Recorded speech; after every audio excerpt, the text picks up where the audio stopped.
রামপুরহাটে ছাত্রী মৃত্যুর ঘটনায় তদন্তে 4 সদস্যের ফরেনসিক দল।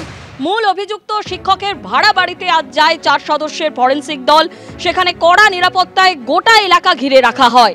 এই খুনের রহস্য ভেদে ফরেনসিক তদন্ত অত্যন্ত গুরুত্বপূর্ণ।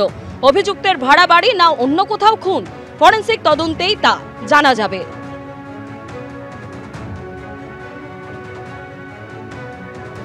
রামপুরহাটে ছাত্রী খুনের ঘটনায় এবার অভিযুক্ত শিক্ষকের ভাড়া বাড়িতে এলো ফরেনসিক তদন্তের দল। 4 সদস্যের এই দল আজ 11টা নাগাদ এই বাড়িতে আসে এবং দীর্ঘ প্রায় 2 ঘন্টা ধরে তারা নমুনা সংগ্রহ করে এবং তারপর তারা সেখান থেকে বেরিয়ে যায়। এই মুহূর্তে আমরা দেখতে পাচ্ছি বাড়িতে, যেখানে পুলিশের তরফ থেকে সিসিটিভি লাগানো হয়েছে নজরদারির জন্য।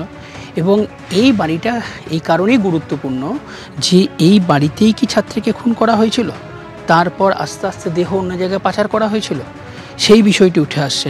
তাই ফরেনসিক দলের নমুনা সংগ্রহটা খুবই গুরুত্বপূর্ণ, কারণ ফরেনসিক দলের রিপোর্টের উপরে ভিত্তি করছে যে খুন কোথায় করা হয়েছিল সেটা স্পষ্ট হবে।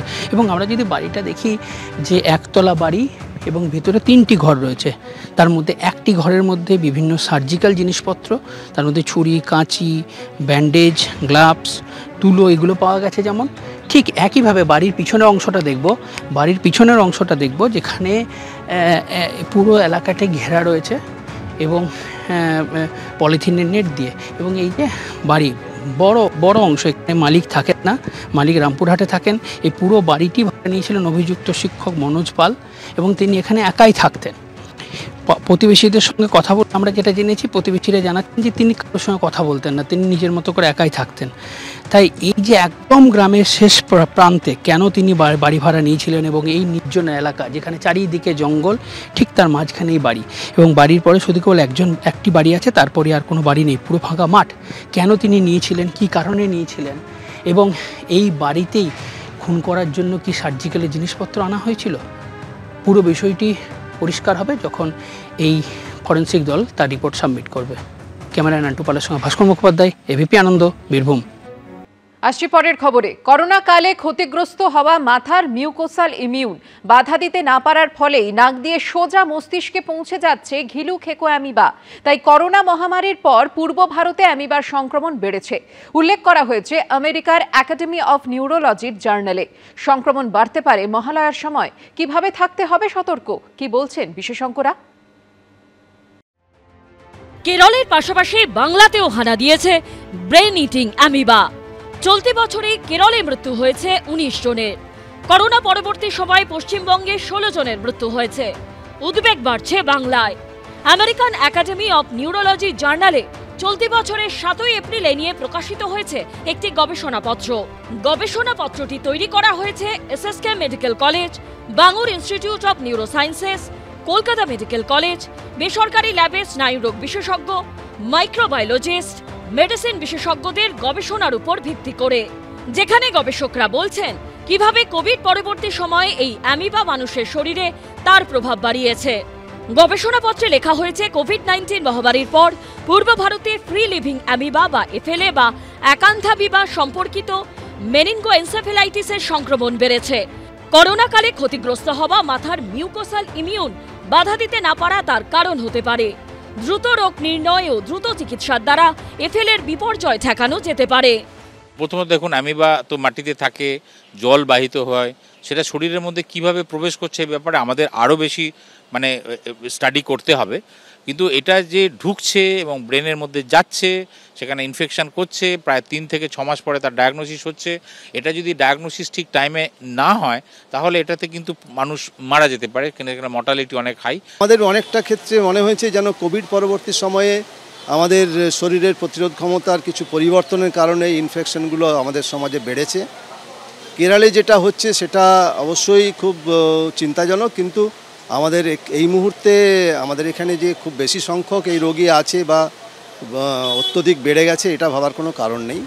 গবেষণাপত্রে উল্লেখ করা হয়েছে 2022-এর অক্টোবর থেকে 2024-এর জুলাই পর্যন্ত এসএসকেএম এবং বাঙুর ইনস্টিটিউট অফ নিউরোসায়েন্সেসে 10 জন রোগী এসেছেন, যাদের মধ্যে 5 জন পুরুষ, 5 জন মহিলা। কিন্তু 2024-এর জুলাই থেকে এখনো পর্যন্ত সেই সংখ্যা বেড়ে 25 হয়েছে। প্রেজেন্টেশন ওয়াইজ মেনিনজাইটিস বা এনকেফালাইটিস যেরকমভাবে প্রেজেন্ট করে একটা মানুষের জ্বর, দীর্ঘমেয়াদী জ্বর, মাথা ব্যথা, বমি বা চৈতন্য মানে চেতনার কোনো ঘাটতি হচ্ছে, সেন্সোরিয়াম খারাপ হয়ে যাচ্ছে, খিচুনি টাইপের কিছু হলো, তার সাথে একটা পক্ষাঘাতের মতো কোনো ম্যানিফেস্টেশন, এই common encephalitis meningitis like picture নিয়েই পেশেন্টরা আমাদের কাছে আসছে। সাথে কমন অ্যান্টিবায়োটিকে যদি রেসপন্ড না করে, কমন কিছু ওষুধে যারা রেসপন্স করা উচিত ছিল ইনিশিয়ালি তারা যদি না করে, তখন আমরা ভাবছি যে এটা অ্যামিবা হতে পারে। ইনস্টিটিউট অফ নিউরোসায়েন্সেস কলকাতার পরিসংখ্যান বলছে, গত বছর থেকে এখনো পর্যন্ত 14 জন এই অসুখ নিয়ে হাসপাতালে এসেছেন। তাদের মধ্যে 9 জনের মৃত্যু হয়েছে। সূত্রের খবর, Bangur institute of neurosciences SSKM এবং সোমনাথ পণ্ডিত হাসপাতালে করোনা পরবর্তী সময়ে 25 জন রোগী এসেছেন। তাদের মধ্যে 7 জনের মৃত্যু হয়েছে। কমন যেগুলো আমরা জানতাম, সুইমিং পুলে প্রপার ক্লিনিং বা স্টেরিলাইজেশন এগুলো করে রাখা, যারা অথরিটিস তাদের করা উচিত। সেকেন্ডলি, যেখানে কনস্ট্রাকশন হচ্ছে সেখানে যাতে জল জমে ওই জলটা কেউ যাতে ব্যবহার না করে ওইগুলো দেখা উচিত। প্লাস বিল্ডিংয়ে ওয়াটার ট্যাঙ্ক পরিষ্কার করা আমার মনে হয় ভীষণ দরকার। এই পরিস্থিতিতে সকলকে সতর্ক থাকার পরামর্শ দিচ্ছেন চিকিৎসকরা। সন্দীপ সরকার, ঝিলম করঞ্জাই ও অনির্বাণ বিশ্বাসের রিপোর্ট, এবিপি আনন্দ। পুজোর আগে রাস্তার অবস্থা দেখতে বেরিয়ে সাধারণ মানুষের প্রশ্নের মুখে পড়লেন কলকাতা পুরসভার মেয়র ফিরহাদ হাকিম। রাস্তার বেহাল দশার অভিযোগ তুলে তার সামনেই সরব হলেন এক মহিলা। প্রশ্নের মুখে পাল্টা উত্তর দিলেন মেয়রও। আর এই প্রেক্ষাপটেই তৃণমূলের বিরুদ্ধে সরব হয়েছে বিজেপি।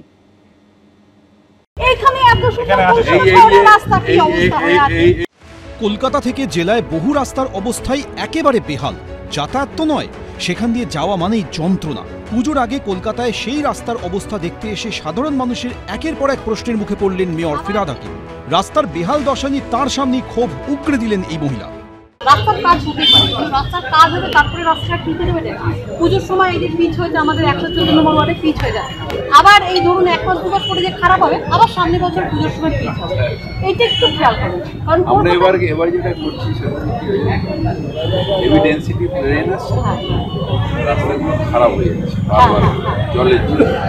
আমরা এবার যেসব জায়গায় এরকম সমস্যা আছে আমরা এবার বসি।